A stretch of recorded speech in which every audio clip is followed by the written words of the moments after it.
Hey everybody, it's Christine Ernst, the Fat Ass Cancer Bitch, coming to you from the Cozy Writing Cottage here in Sandwich, Massachusetts. It is Saturday, August 31st, Labor Day weekend. I hope you all have a long weekend. It's always nice to have a few days off in a row. Still summer here, but there's a hint of fall. Hummingbird! There's a hummingbird in my tomatoes. I have tomatoes to pick. I have a lawn to mow. It's still summer. I'm gonna go to the beach. But I'm also excited to wear socks and turtlenecks. I love this transition time. And it's August 31st, which means we get a new hot Italian priest next week. Something to look forward to. Today, though, I'm going to talk a little bit about birds. Because I am constantly reminded that we are surrounded by miraculous creatures. Anyways, the crows wake me up, as they often do. Their 6:30 a.m. raucous clatch, swooping and shouting from the great pine to the redbud to the maple and back. I hear the catbirds chatting on the patio as I make my coffee. Julia and I note a honking V of migrating geese as we get in the car for the ride to school. Nikki's ducks are at the bottom of her driveway as we pass, pecking under the scrub pine, while the big white one, the sentinel goose, I think her name is Eleanor, the guard, hisses at us as we drive by. We slow on boardly to watch a family of turkeys on the verge near the fancy mailbox with the granite pillar, which might prevent it from getting bashed in by teenagers. Last month, those turkeys were 2 parents and a dozen fluffy babies. Now they are 2 parents and just 3 wily juveniles. There's a flock of robins in the grass below the dumb palm trees at the new Margaritaville in Hyannis, which could confuse them, the robins, like, guys, palm trees, I guess we're here. Global warming notwithstanding, has anyone considered migration disruption when they let dumb hotel chains plant non-native species willy-nilly, like fucking palm trees in Hyannis on Route 132? I dropped Julia off at school. I love you. Make good choices, my chicken. On 28, 2 enormous seagulls peck at the carcass of a squirrel in the bike lane in front of Freebird Motor Lodge, an old school cheesy motel that we stayed in for that awful vacation in 1977, now restyled as a bougie hipster destination offering high thread count bedding and passes to the inflatable water park up the road. The hawk is there on the St. Pius X steeple, as she almost always is at 8:15 in the morning here on Station Ave.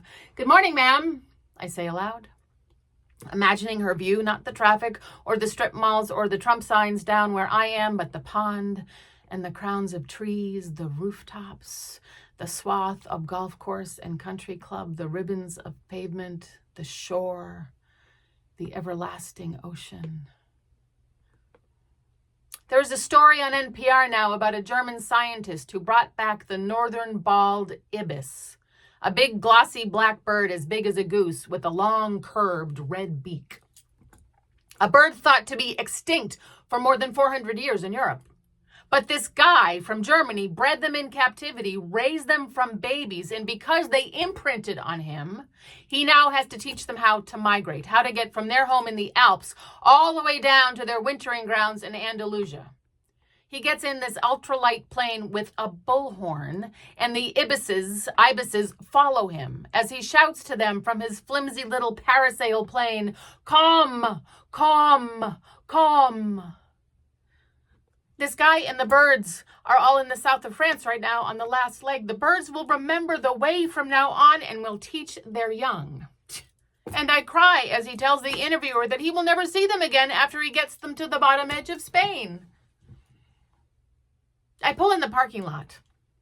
Only Evans is here yet. The day is crisp and bright blue. August almost done. A tang of autumn in the morning. I stand by the ramp with my work bag and my coffee, and I listen to the osprey in the great oak next door. Is it the mother, the now-fledged baby, making all that noise? That particular high keening call sounds joyful today, though. As if she is celebrating the brilliant morning with me, I pause and turn around, take in her call. The colors, I turn my face to the sun. "What you looking at?" Evans calls. "The lovely day," I call back. He holds the door open, and we see her at his feet. A small yellow songbird, a female or juvenile yellow warbler.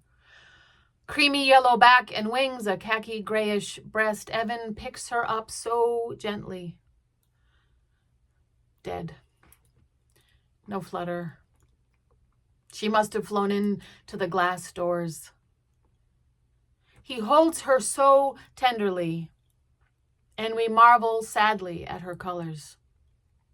Her gold and green and gray, the layers and layers of feathers, her pink claws curled. A perfect thing, so still. Evans is an artist, and his father was a sort of famous bird carver.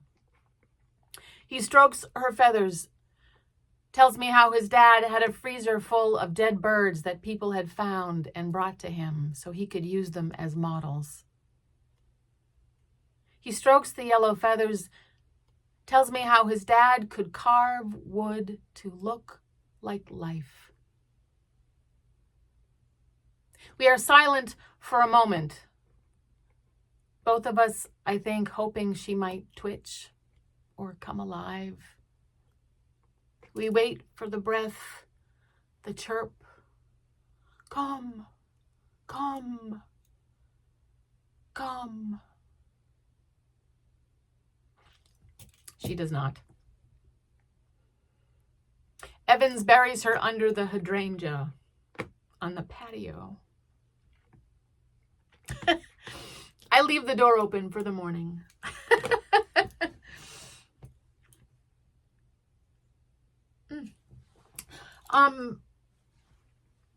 I don't always cry when I listen to the radio, but when I do, it's often about birds. Seriously, it was a beautiful story. I can't remember his name, but Google bald northern ibis, and you'll read this lovely story about this German scientist. Just his telling of it was so beautiful. And this perfect, beautiful little gold yellow bird. Anyways, we are surrounded by miraculous creatures. Go find some. Go pay attention to the color and the air and the sounds and the birds. Oh my God, the birds. Have a lovely, lovely weekend, my beautiful friends. Thank you so much for listening. You are beloved. Come as you are. Thanks so much. See you next week.